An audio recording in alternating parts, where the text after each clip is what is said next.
আসসালামু আলাইকুম দর্শক শ্রোতা।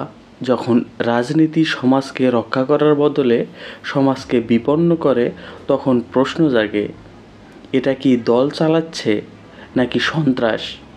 পুরান ঢাকায় প্রকাশ্যে দিবালোকে একজন ভাঙারি ব্যবসায়ীকে পিটিয়ে হত্যা করা হয়। ভিডিও ভাইরাল হয়, ক্ষোভ ছড়ায় পুরো দেশে। ঘটনায় বিএনপির অঙ্গ সংগঠনের নেতাকর্মীদের নাম উঠে আসায় শুধু দল না, গোটা দেশের রাজনৈতিক কাঠামো নিয়েই প্রশ্ন তৈরি হয়। মাত্র কয়েকদিন আগেই লালমনিরহাটে বিএনপির নেতাকর্মীদের থানায় হামলা, বহু কর্মকর্তা আহত এবং এই ঘটনাগুলো মিলিয়ে দেখা যাচ্ছে কোথাও যেন একটা শৃঙ্খলা ভেঙে পড়েছে দলটির ভিতরে।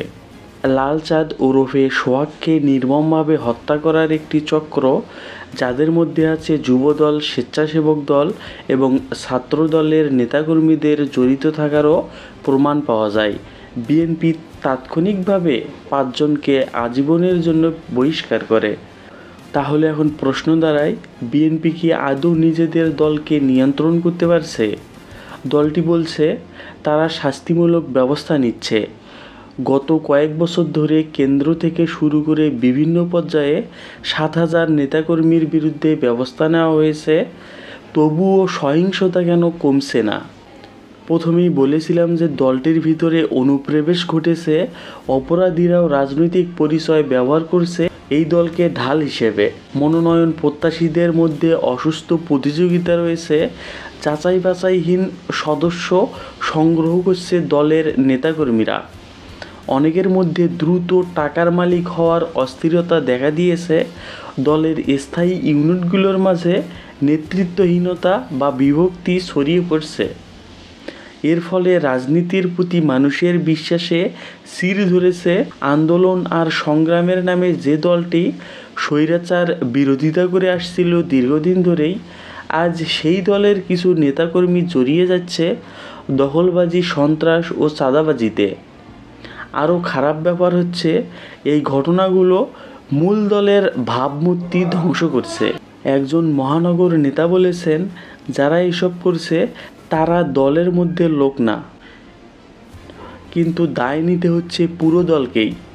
বাংলাদেশে বহু বছর ধরে চলা রাজনৈতিক অপশাসন, দুর্নীতি এবং দণ্ডমুক্তির সংস্কৃতি এমন এক পরিবেশ তৈরি করেছে যেখানে রাজনৈতিক পেশা নয়, একটি লুটের মাধ্যম ভাবা হচ্ছে। বিএনপি যখন দীর্ঘ সময় বিরোধী দলে ছিল, তখন বহু লোক রাজনীতিকে অর্থ আর ক্ষমতার উৎস হিসেবে দেখেছে।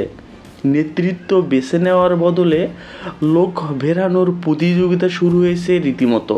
এই অপসংস্কৃতি এতটাই গভীরে গেঁথে গেছে যে শুদ্ধি অভিযানও অনেক সময় এখন তা ঠেকাতে পারছে না। ইতিমধ্যেই দলের স্থায়ী সদস্যরা বলতে শুরু করেছে, এখন সময় এসেছে গভীর শুদ্ধি অভিযানের। বুঝলেন কথা? এতে বোঝা যায় দলের মধ্যে অবহেলার মানদণ্ড কতটুকু। যাদের বিরুদ্ধে অতীতে খারাপ কাজের অভিযোগ আছে তাদের চিহ্নিত করে আনা হচ্ছে সবেমাত্র। মনোনয়ন ব্যবস্থায় সচ্ছলতা আনা হচ্ছে, যার কোনো ভিত্তিই নাই। সাংগঠনিক পুনর্গঠন নামে একটা তদন্তের খেলা চলছে দলের ভিতরে। লোক দেখানো আন্দোলনের বদলে তৃণমূল থেকে চরিত্রবান নেতৃত্ব গড়ার একটা মন গড়া পায়তারা করছে দলের ভিতরে। এছাড়াও মোটিভেশনাল প্রশিক্ষণ, আদর্শিক ক্লাস এবং রাজনৈতিক মূল্যবোধ শেখানো এমন একটা আবশ্যক কাজ, তা দল এতদিনে বুঝতে পারছে মনে হচ্ছে।